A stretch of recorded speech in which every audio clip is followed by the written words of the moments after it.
First, a little bit of an overview of the webinar. And so we're going to talk about a couple items.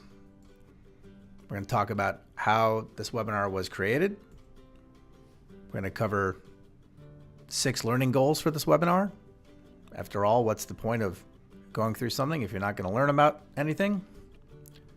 We'll give you an overview of social media. We'll talk about why businesses and how businesses use social media. We'll try to answer the question, can social media really help my practice? We'll provide you with some social media insights and statistics. And yes, you will have some homework. And then we'll open the floor to a Q&A session. And of course, give you some information on how to get your own copy of this webinar. All right, let's dig in. So how was this webinar created? Well, there were a few factors that helped us create the content for this webinar. First, there were the survey results. If you recall, a couple of months ago, we sent out a survey asking advisors to rank themselves from 1 through 4, with 1 being a blank slate and 4 being expert. And this was regards, we defined a blank slate as someone who had little to no knowledge, understanding, or experience with using any form of social media. Maybe you felt overwhelmed or confused because there's so many opinions and you get different advice no matter where you look. And maybe you're not really sure if social media is something you should utilize for your practice. You're not even sure how to get started. We asked for your input and questions with regards to other problems and topics related to social media. And of course, we used our own experience of working with advisors on marketing, design, and branding and social media. And so we factored some of that information into this webinar as well. So that's what this survey is based on. And so who is this for? Well, if you have little to no knowledge, understanding, or experience, if you have felt overwhelmed or confused at times, if you experience analysis paralysis, where you don't even know where to begin, you don't know what to do, there's just information overload, and you're still debating whether or not social media is something you should utilize, and maybe you don't even know where to begin or how to get started, well, then you're in the right place. So welcome aboard. So what are the learning goals for this webinar? Well, we have 6 learning goals. It's important that we cover really important information, even at this level, the blank slate level. We feel that you should walk away with knowing and understanding to build your confidence and your knowledge with regards to social media, even at a beginner level. So learning goal number 1, we want you to gain a broad overview and understanding what social media is about and what each platform does best. Learning goal 2, we hope you'll gain understanding and insights into how social media is used by businesses. Learning goal 3, we want to provide you with the knowledge so you could have the ability to explain the differences between various social channels.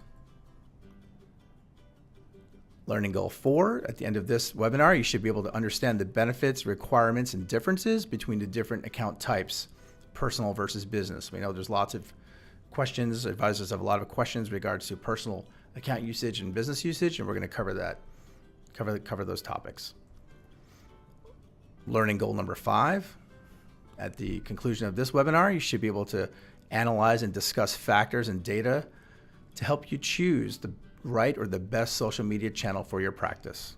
Learning goal number 6, at the end of this webinar, we're going to provide access to this and all future webinars that you can use as an on-demand learning resource, either for you or anyone within your practice. So before we dig into the details, and also please keeping in mind the beginner stage, the blank slate level that we're talking about, it's important to have some background and general overview of social media. So in addition to many other things, and at a high level, social media is really a direct-to-consumer communication tool and platform. It allows people to communicate to and from each other. Each platform requires a different approach. So each social media platform uses a different post type or format. Some are text and images. Some have different sizes and so on. And we'll cover some of that later on. And it's important to understand that original posts, original information and content, and timely updates perform best on social media. But no matter which platform you use, if you want your social presence to be effective, you always have to keep these points in mind. First is commitment, whether that's time, resources, creating original content and posts, and yes, a commitment to budget. That all plays a role in having an effective social media presence. Second is consistency. Consistency is key.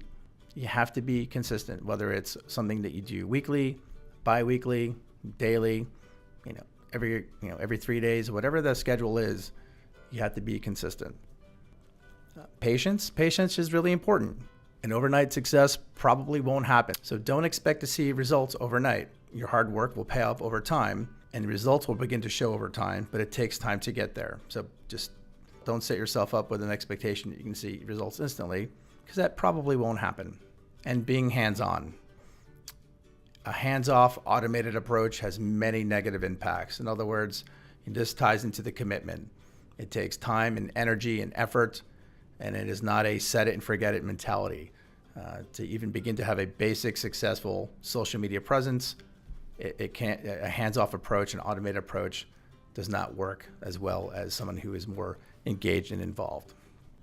So here's the big question. Why do businesses use social media? Well, again, there are various reasons depending on the business, depending on the industry, but generally businesses use social media to distribute, read, receive, interact, engage, observe, and consume just about anything wherever and wherever they want. Businesses use social media to facilitate and create and share content, information, to self-promote, to control or try to manage their brand positioning. So the more forward-facing they are, the more information they put out themselves through their social media, they are putting out their expertise. They're putting out what they want people to read about their firm, not waiting for someone to talk about them. And businesses use social media to develop new relationships, foster existing relationships, introduce or increase exposure, help achieve and support business and marketing goals, and so much more. So if you're launching a new product or service, if you have a new partnership, if you want to build and strengthen relationships with your current customers, this can be done through social media. As an example, if you're a financial advisor and you know your clients, regardless of age, are on Facebook, you may want to be on Facebook because that's where they are and that's where they're looking and that's where they're reading. So if you're there, you could be part of that conversation. You could be part of that relationship. And lastly, this is all tied in. Businesses use social media to build trust, to raise awareness, provide customer service or support. How many times have you been on a website for a service or a tool and you've had to chat with someone for customer service? Not that advisors would be chatting with their clients, but again, it's a good example of how this is all done through an online tool. It's a direct line of communication. And of course, it's a lot of sharing, a variety of media types, and generating engagement. So for example, as an advisor, if you post something on Facebook or some other social channel, and then you notice that your clients are liking it or sharing it or commenting, that's a very, very good sign. But again, that would never happen if you weren't on social media. And a few more points as to why businesses use social media. Again, it's constantly evolving. What we know about social media today, we didn't know maybe just a few months ago, and there's no way to accurately predict the future. But we do know social media will evolve, and how businesses and consumers will use social media will continue to evolve. But again, it's hard to be a part of that if you're not on it to begin with. So it's about embracing it. It's about being in the game. And social media has become a norm for businesses, regardless of the type of business, regardless of the size of number of staff members. If you're not on social media, please understand it's an expectation.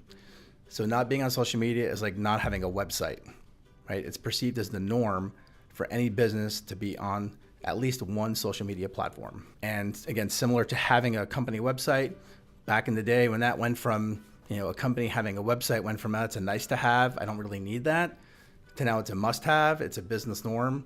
The same applies to social media. It's an absolute consumer and client expectation. So here's the big question. Can social media really help my practice? Why should I care about social media?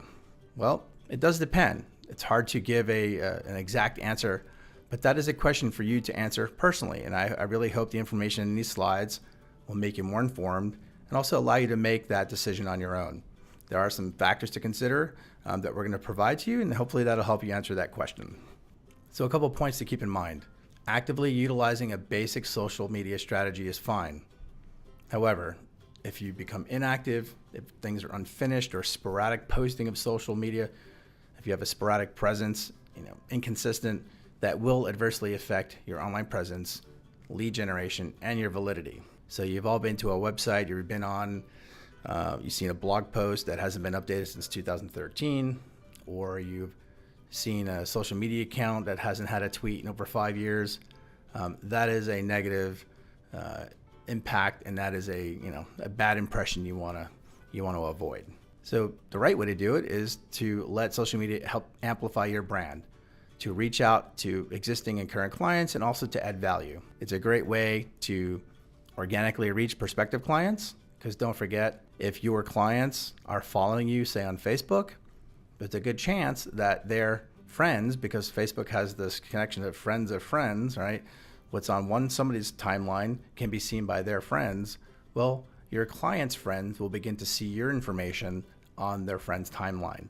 So again, organically reaching people with literally no effort, just by being consistent and providing some information. And it definitely is a great way to build authority amongst your clients, prospective clients, and even within the industry. Avoid the mindset of, if they just get to my office, I'll be able to sell them. You need to sell people before they come to your office, because they may not come to your office. And it's important to understand that your competitors may not be on social media, so you need to be there. You need to be there first. So you need to do what your competitors are probably not doing. Be where they are probably not. And if they are on social media, it's a great way to monitor your competition. See what they're up to, see what they're talking about, and you might be able to learn something and use it to your advantage.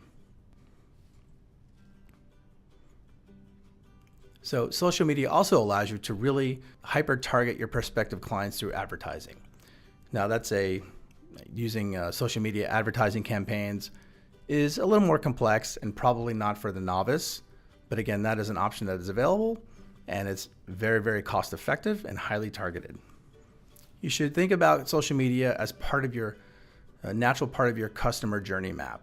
So as a prospective client of yours, they're going to reach out and go online and research your practice.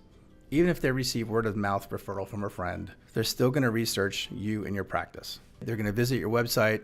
They're going to check out your social media accounts, see what you've been posting and promoting. They're going to read your blog posts. Prospective clients do use social media as a research tool before contacting your office. So again, your goal is to get them in the office. But in order to do that, you have to provide value before they even walk through your door. So just know that they're going to look at your social media accounts. And again, your current and future clients are already there. And that number increases every single day. More and more people join social media. So the traditional or out-of-date methods of communication really are becoming obsolete or generally less effective, and certainly not cost effective. Prospective clients and even current clients want to contact advisors or interact with advisors on their platform of choice that they're familiar with and at their convenience, which means not 9 to 5 when you're in your office.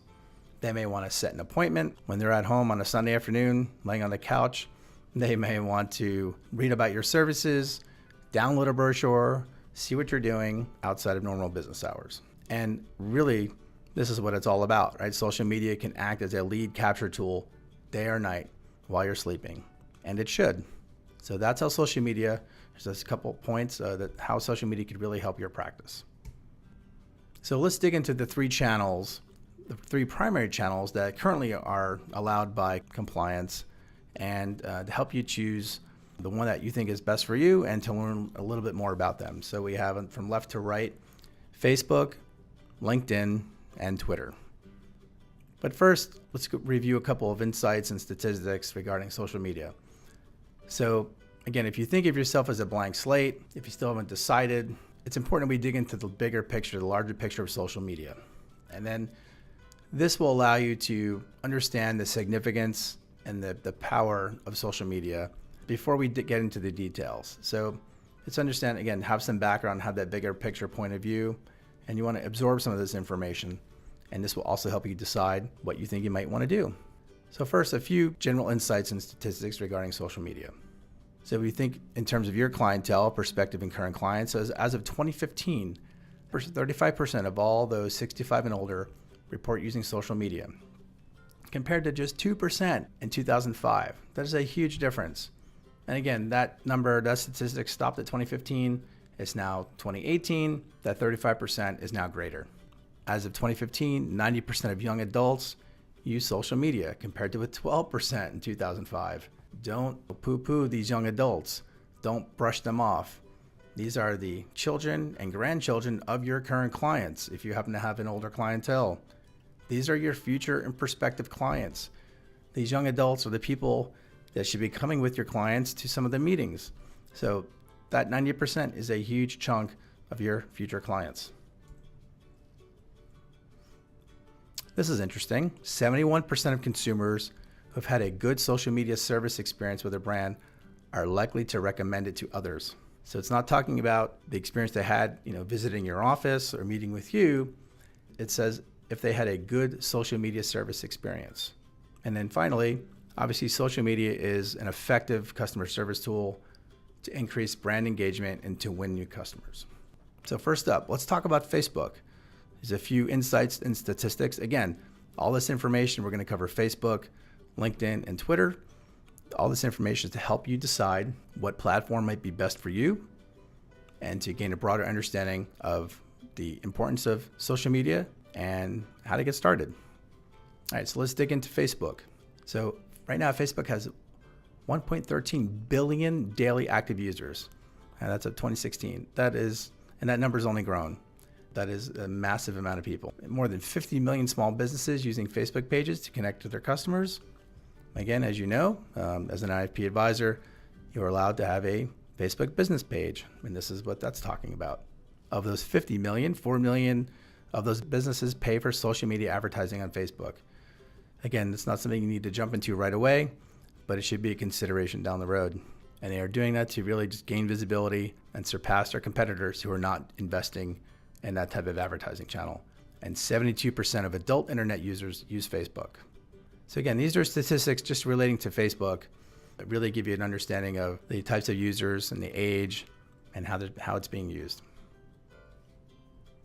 Most of you have probably been on a Facebook page at some point, Facebook account, whether it be your personal or a relative, and you've probably seen Facebook posts with images. Well, a post with an image sees 2.3 times more engagement than those without images, right? Facebook has engaged users. 70% of the users log on daily, including 43% who do so several times a day. I'll admit, I'm one of those people. I log on a few times a day. You may do that as well. That's a very active engagement from a social media channel. And this is important. As of 2017, just last year, 74% of people said they use Facebook for professional purposes. Now, this doesn't mean that they are business owners. This is saying that they're using it to research a business, to look at reviews, to see what that business is talking about, see what information and value they are providing. 74% of the people do that. Okay, so that's the conclusion. That wraps up Facebook. Now let's get into LinkedIn a little bit. So again, social media insights for LinkedIn. So here's some insights and statistics. Over the past 2 years, content consumption on LinkedIn has increased 21%. Most of you probably have a personal LinkedIn page. You may or may not have a company LinkedIn page, and that's okay. 25% of adult internet users use LinkedIn. LinkedIn is the only major social media platform for which usage rates are higher amongst 30 to 49-year-olds than amongst 18 to 29. So that's kind of the meat of the range of LinkedIn. 30 to 49, I would even say maybe 30 to 50, 55. Your 65, 60, 65 and older clients probably won't be on LinkedIn just because this is a business networking tool.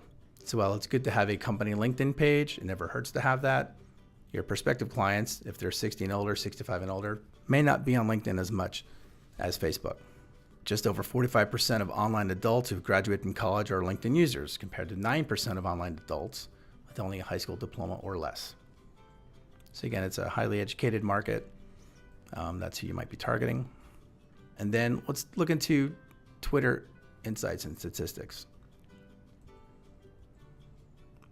So 313 million monthly active users on Twitter. It's a lot. So 23% of adult internet users use Twitter. a little less than LinkedIn. This is interesting. 78% of people who complain to a brand via Twitter expect a response within an hour. Please understand that many people give compliments to businesses and business owners through Twitter as well, in which they don't expect a response. So it's nice when someone tweets something nice about the experience they've had with a business or a restaurant per se. But when they do complain about something through Twitter, they expect a response. You may have seen this or done this yourself. It's very common that customers do turn to social media to unleash their frustrations or to ask questions. So if you're going to be on social media and if you're going to be on Twitter, you need to make sure you're actively engaged on your social networks. It's really, really important. So, summary of social media insights. So why should you consider using social media for your practice? Well, again, hopefully the information on the previous slides provided more information. Hopefully it helped you put you in a direction where you can make an informed decision. And please keep in mind, those are just a few statistics for each of the 3 social channels. There's a lot more information, a lot more statistics you could find even on the Facebook company, the website or Twitter or LinkedIn. There's lots and lots of statistics, but I wanted to provide you some key insight and information that you could digest and really have a good basic understanding of what these social platforms are about. So you have some homework.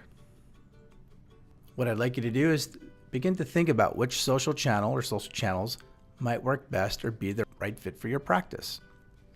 For example, if you're using Facebook just for fun, a personal account, and you know how it works and you think it's easy to use, and more importantly, if you think your clientele might be on Facebook, then it might be a good place to start. If you were previously on Twitter or LinkedIn and your accounts just kind of die down and you weren't very active, but you know how to use those channels and you've used them before, that could be a good place to start, to go back and reignite those channels and start getting engaged again.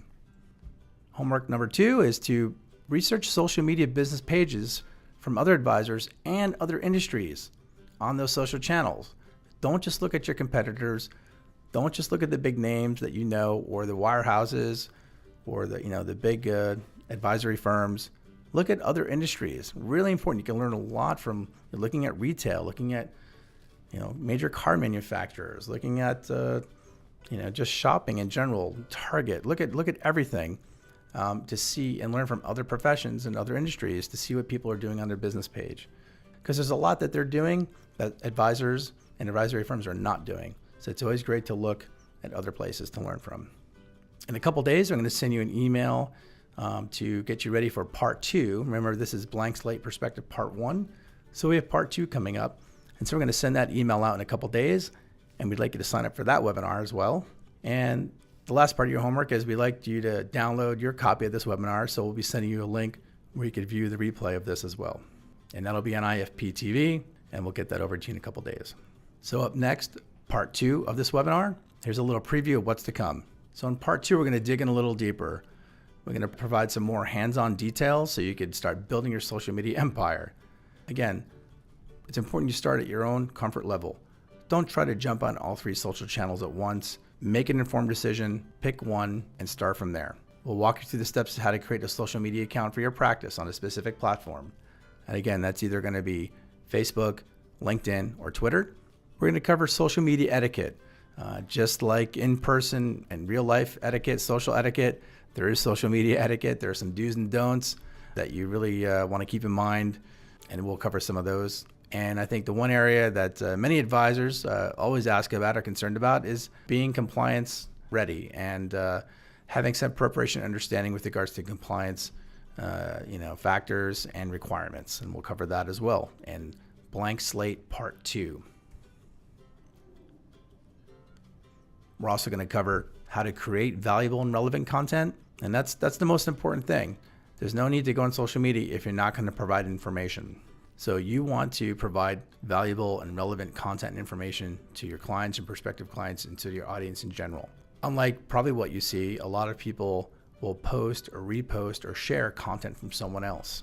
Well, you want to be the person who has the content that people are sharing and that are commenting on. You want to be reposted and retweeted. That's where you want to be. That means when someone is doing that, that means they've offered up something very valuable, very relevant, and sometimes actionable. You want your information to be that. So no more posting and reposting and retweeting and promoting someone else's content. You want to promote your content, and you want other people to promote your content. And in part 2, we're going to talk about how to effectively and efficiently manage and maintain your social media accounts and presence.